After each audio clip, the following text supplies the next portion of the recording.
자, 이번 시간에는 부정사에서 형용사 용법에 이어서 부사적 용법을 한번 해보겠습니다. 지난 시간에 우리가 배운 것이 형용사적 용법이에요. 부정사가 세 가지 역할을 하죠. 그래서 지난 시간에 배웠던 내용을 한번 쭉 띄워보면 명사를 꾸며주는 역할을 하는 것이 형용사라고 배웠습니다. 그런데 이 형용사는 명사를 꾸며주는 수식하는 역할을 해요. 그런데 오늘 우리가 배울 이 내용은 부사인데 이 부사도 동일하게 수식하는 역할을 하는데 무엇을 꾸며주냐면 이제 그것이 중요하죠. 동사나 형용사를 꾸며주는 부사 역할을 하게 됩니다. 기본적인 부사의 개념이 명사 이외의 것을 수식하는 거예요. 명사 이외의 것. 자, 그러니까 문장에서 제일 중요한 게 명사와 동사인데, 즉 주어와 서술어, 이렇게 주어와 서술어를 만드는 뼈대가 명사와 동사 이렇게 되는 거잖아요. 그래서 명사가 제일 중요한데 그 외의 것들을 수식하는 것은 다 묶어서 그냥 부사로 퉁쳐버리는 거예요. 그러니까 명사가 문장에서 얼마나 중요한 역할을 하는지 알 수 있게 되겠죠. 그래서 따져봤더니 결국은 동사를 꾸며주는 것이 70~80% 이상 다 됩니다. 그래서 동사를 먼저 썼고요. 기본 개념은 이렇게 되지만 형용사도 꾸며주고 또 형용사를 꾸며주는 부사가 또 꾸며주고 때로는 문장 전체의 내용을 꾸며주는 것도 부사가 하는 거예요. 결국은 부사는 만능이다. 부가적으로 한다라는 뜻입니다. 자, 그러면 여기서도 지금 여러 가지로 해석이 된다라고 나와 있는데 문법적인 문제를 풀기 위해서는 이 구분을 해줄 필요는 있지만 기본적인 원인을 이해하는 데서는 굳이 이렇게 구분해 줄 필요는 없어요. 그리고 구분을 하는 게 별로 의미가 없을 때가 있습니다. 자, 볼게요. 그녀는 갔어요. 어디로 갔냐면 도쿄에 갔어요. 뭐 하려고? 그녀의 부모를 만나려고 갔어요. 자, 주의해서 한번 볼게요. 여기 to가 두 번 나옵니다. 이 예문을 그냥 쓴 게 아니죠. 똑같은 to가 아니에요. 지금 실제로 선생님이 다른 교재에서 이것을 구분하라는 지시를 내리면 틀리는 학생이 꽤 많이 나와요. 자, 지금 여기는 명사니까 전치사 플러스 명사, 그래서 얘는 전치사가 되고, 그 다음에 to visit은 원래 동사에서 파생이 된 거잖아요. 그래서 to는 부정사가 되는 거예요. 그래서 똑같이 to의 모습을 가지고 있지만 하나는 전치사, 하나는 부정사, 이렇게 나눠집니다. I got up early.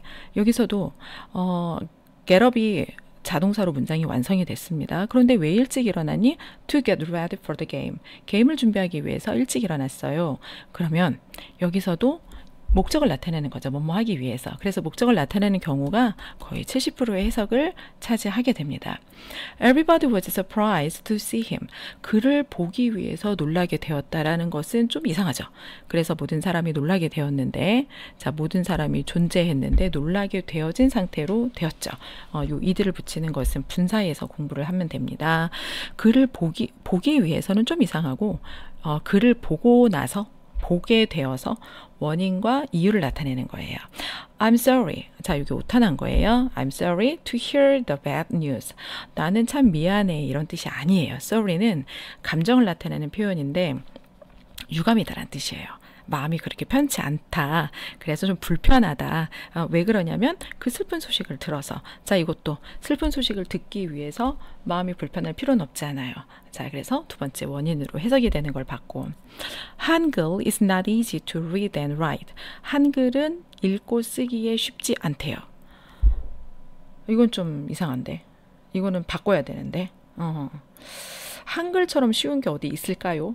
자, 선생님의 동생이 중국에 있어요. 그래서 중국에서 중국 사람들이 이렇게 외국어를 잘하는 게 아니기 때문에 중국말을 배우는데 이 중국의 어린 친구들이 공부하는 모습을 보고 너무 놀란 거예요. 그러니까 우리가 한자를 배우는 것도 어렵지만 이게 상용 문자이기 때문에 소리가 아니잖아요. 소리를 기준으로 할 수 있는 게 아니라 다 그 문자를 모양으로 기억을 해줘야 되는 거라서 중국인들이라고 저절로 되는 것이 아니라 한 6, 7살 글을 배울 때부터 몇 년 동안 그 많은 한자를 매일매일 몇 시간씩 쓰면서 공부를 한대요. 그래서 그것을 통해서 공부 저력이 생기고 이후에 수학이든 과학이든 어떤 학문을 계속할 때 엄청난 인내심과 근력을 그 모국어 그 문자를 배우면서 배우게 된대요. 그거에 비해서 우리는 한들 날이면 깨치죠. 그러니까 선생님의 아들도 한 만 5살이 지나서 한글을 가르쳤는데 그냥 어느 순간 왜 나비를 읽는데 바나나를 못 읽지? 얘 좀 문제가 있는 거 아니야? 이런 생각을 했는데 통문자로 인식을 해서 그런 거지 어느 순간 원리를 깨우치니까 간판을 한번 읽으면서 그 순간에 하루 만에 한글을 다 깨우치더라고요. 그래서 한글은 읽고 쓰기에 참 쉬운 거예요. 이거 누구 외국인이 썼나?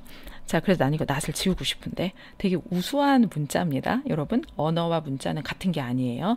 우리가 지금 말하는 것은 한국어, 그 다음에 이렇게 표현하는 거는 문자이기 때문에 말은 할 수 있어도 쓸 수 있는 게 없어서 우리 조선시대에는 한자 썼잖아요.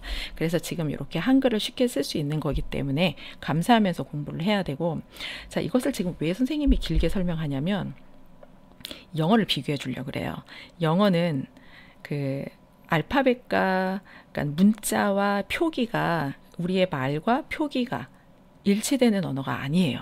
그래서 똑같은 A라는 스펠링이 있는데 여기는 car, 여기는 cat 이렇게 발음이 되죠. A의 사운드가 달라요. 근데 우리나라 말은 학교에 들어가는 아나, 아기에 들어가는 아나, 그렇죠.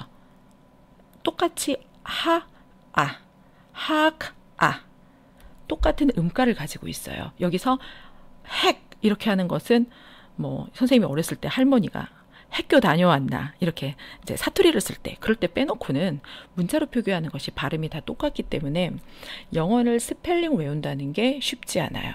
그래서 우리나라 학생들이 우리 문자가 너무 좋아서 영어 스펠링을 우습게 생각하는 경향이 있고, 두 번째로 이렇게 PRO가 나오면 얘는 무조건 O 사운드 아니야? 뭐 학교에서 아에서 뭐 가방할 때 그 아 다 똑같은 소리가 나는 것처럼 이 모음도 오로 소리 나는 거 아니야? 라고 생각하는데 그게 아니라는 거. 그리고 여기 A도 예를 들었지만 여기에도 bad 이렇게 발음이 되는 거고, 그 다음에 아까 게임을 봤는데 여기서는 똑같은 A인데 얘는 A 이 발음이 소리가 나요.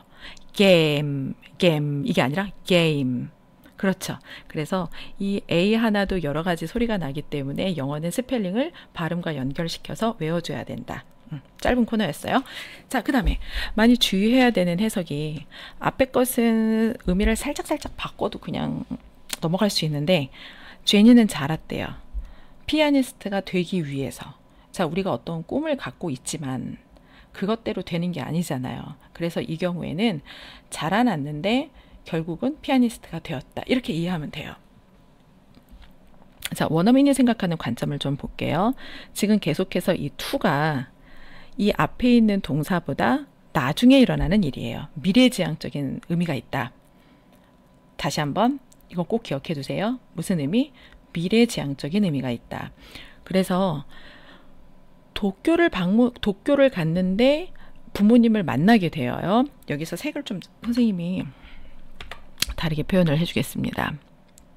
비짓이 있고 went가 있습니다. 어떤 게 먼저 일어나죠? 이게 지금 미래지향적인 것이라고 했으니까 얘가 먼저 일어나는 거예요. 가고 나서 부모님을 만납니다. 일어났어요. 준비합니다. 뭘 먼저 하죠? get up을 하고 to를 붙인 것을 요 서술어보다 늦게 하는 거예요. 이제 이해가 됐죠? 요것만 좀 달라요. 놀랐는데 글을 보고 놀랐다 그러면 얘는 거의 동시에 나타내는 행동이 될 수 있고, 그 다음에 자라났어요. 피아니스트가 됐어요. 어떤 게 먼저? 자라는 게 먼저. 할머니가 살았어요. 80까지 80세까지 되었어요. 자, 살다 보니 80살이 되는 순간이 온 거죠. 그래서 이 to를 쓰는 느낌은 어떤 행동을 쭉 하고 가다가 이렇게, 아이고 이게 아닌데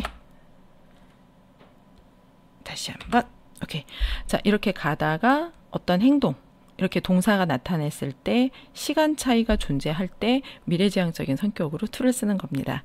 자, 이해가 됐죠? 그래서 오늘은 간단하게 부사 역할을 하는 것을 봤고, 기본적으로 목적어 역할을 하는 것만 봐도 해석에서 굉장히 부드럽게 넘어갈 거예요. 자, 다음 시간에는 독립부정사를 해보겠습니다.